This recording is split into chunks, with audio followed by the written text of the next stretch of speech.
What is good, Pillagers and Crusaders? This is Charles from Team COG coming at you guys here with a very interesting deck profile brought to you by my man John from JustNutz. We both actually went to a like locals tonight, kind of in a way. I got to play in an OTS qualifier, which I ended up going 4-0, and my man John took Beetroopers to take them out for a drive and see how they go. And how'd you do, John? And so tonight I won 3-2. Not the greatest record, obviously, but you know, I threw away a game, to be honest. So, you know, you never know. Could have been 4-1, which, you know, would obviously much more impressive and definitely a top. But 3-2, I'll take it for a first run with a deck that just came out a week ago. yeah, for sure, my man. We've been theorying this deck for a while, and it's practically like insect good stuff in a way. The Beetroopers just kind of is the glue to bring it all together. Yeah. So he's planning on doing a bunch of content with Beetroopers on his channel. So, of course, I will do my very best to remember to put a link to his channel in the description or in the comment section down below pinned, so you guys can hop over and check out more Beetrooper content. But, yeah, so without further ado, John, just go ahead and show us your list. Cool. Yeah, so starting off with the Beetrooper stuff, a little bit controversial here, but I'm on 2 copies of Scout Buggy, 3 Scale Bomber, and 2 Sting Lancer.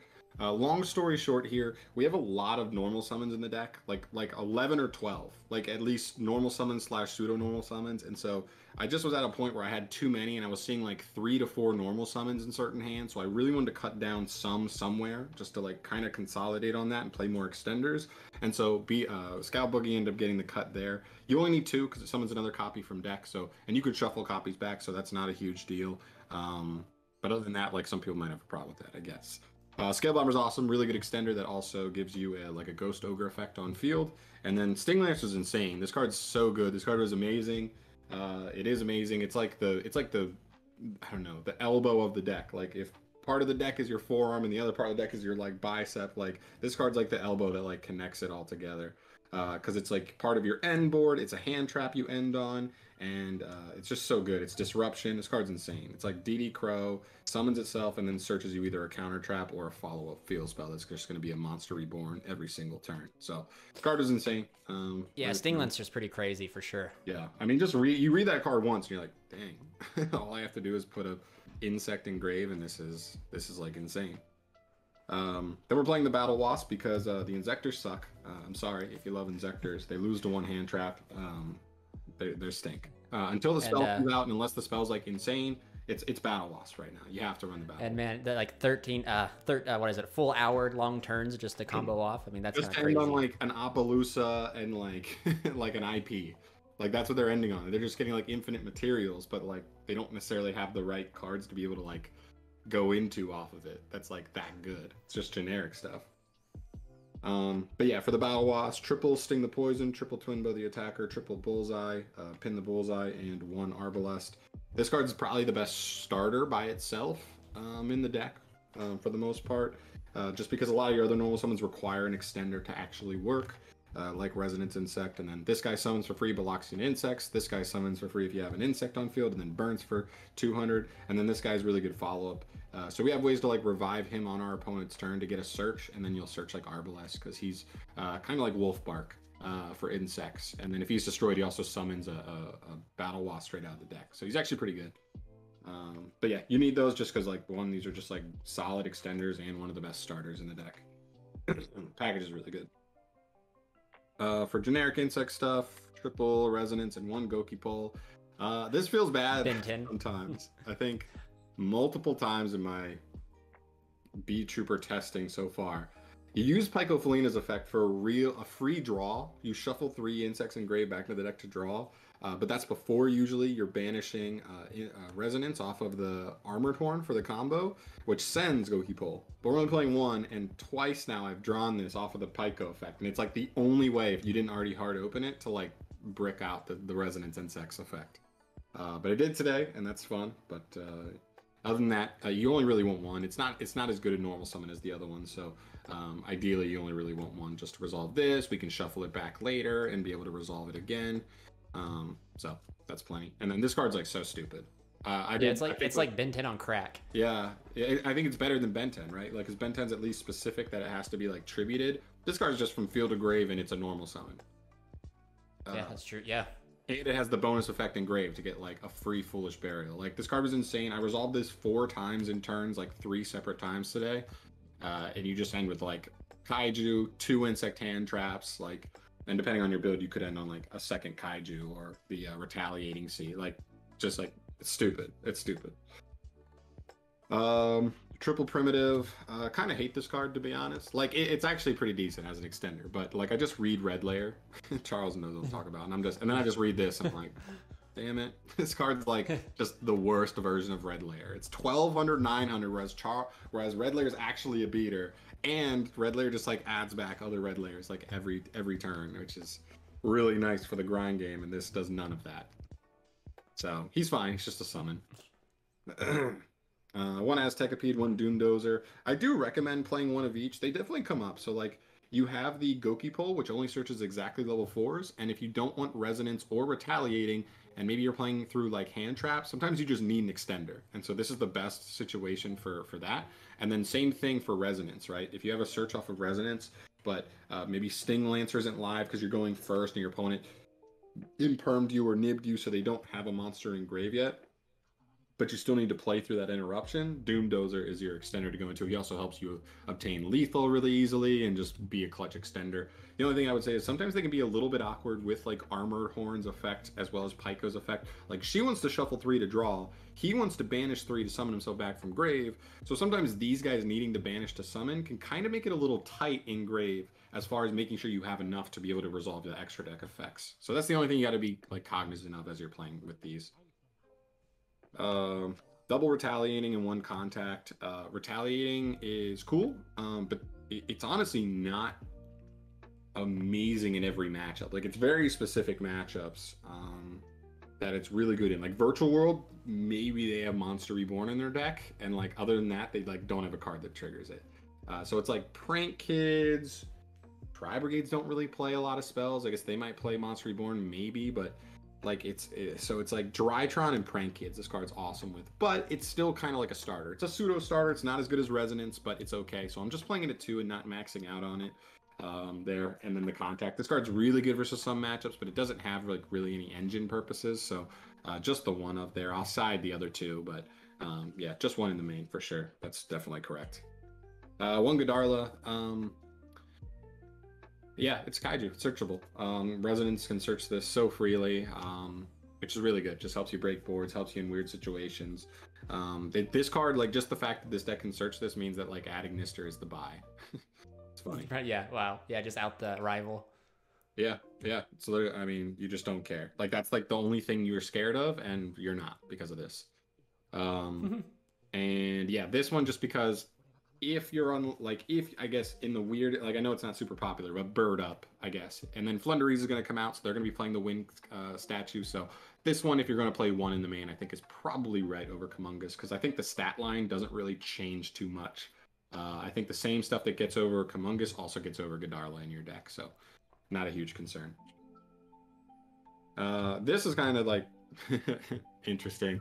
Terratop and Takatomborg, long story short, we have a couple rank 3s. One's an insect and one is just Gossip Shadow, so you just don't care about hand traps. This card's really good to see. This card's not great to see. Saw this like 3 times today, saw this once today, but that's how it goes.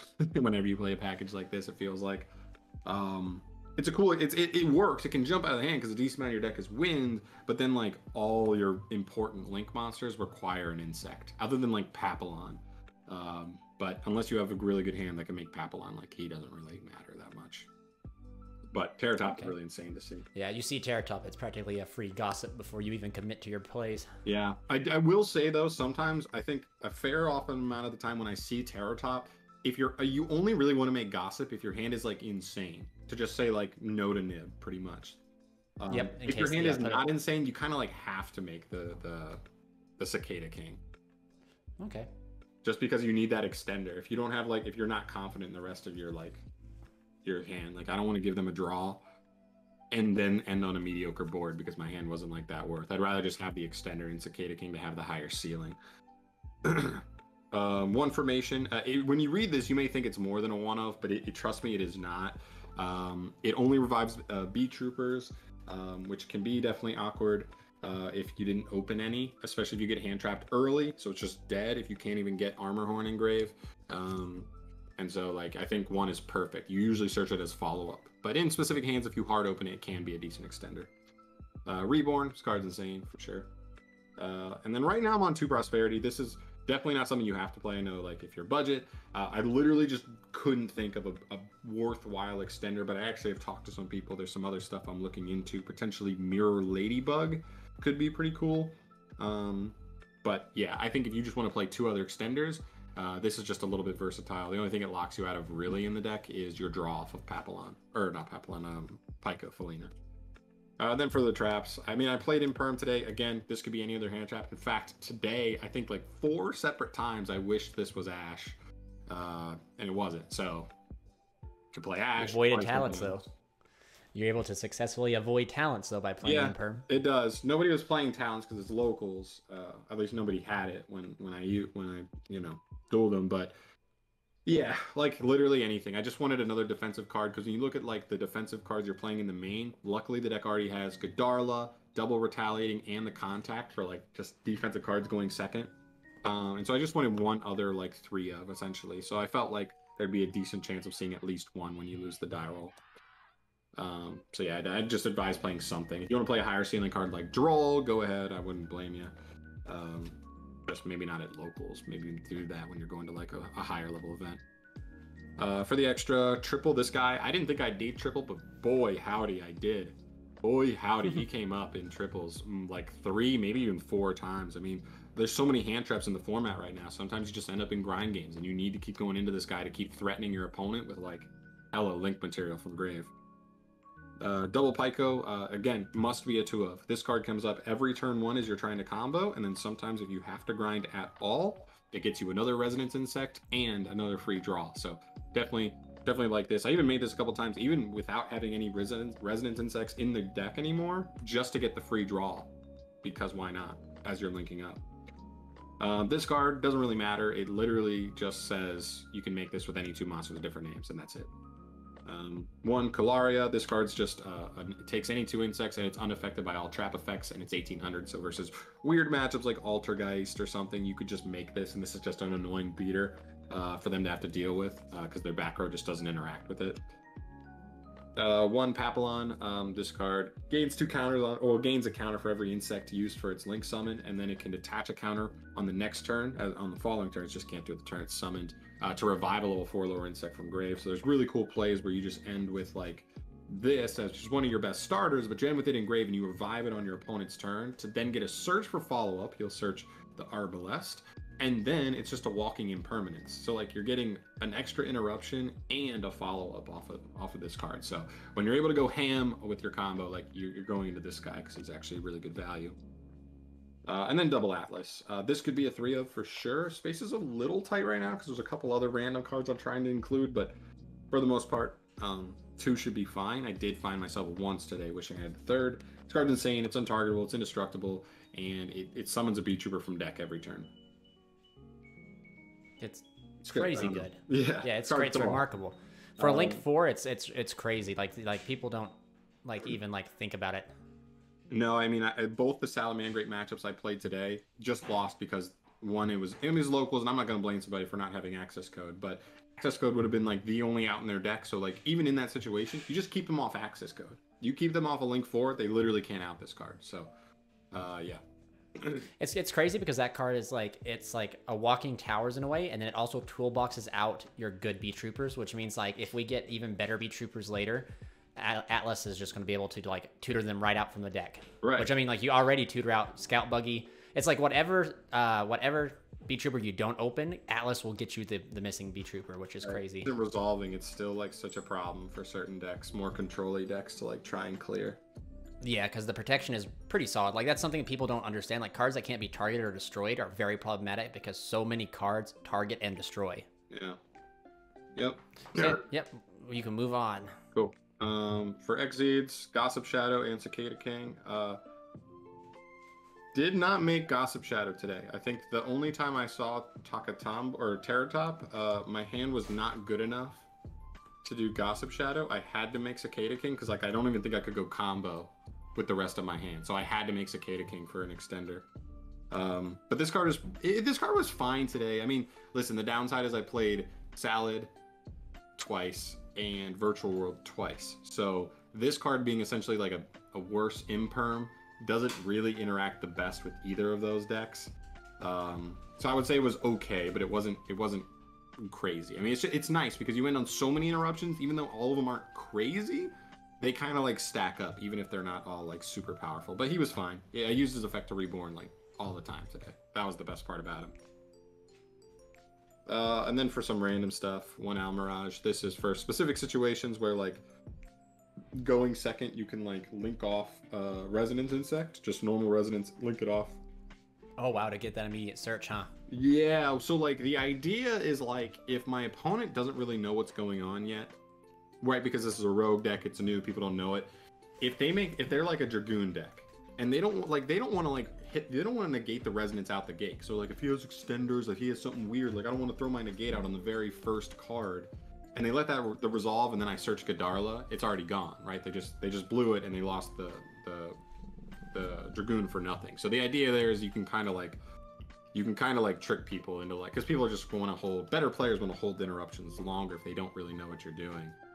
Yeah, they would kind of want to see, like that's something I've like noticed with better players, and even like us being like good players, like you notice like when you play against something you don't know, decks always have a choke point. It's just you got to try to figure out what that choke point is while knowing absolutely nothing about the deck. Right, like nobody's gonna say the choke point is hitting the first Resonance Insect on normal summon and linking it off, especially if that's the only thing you do.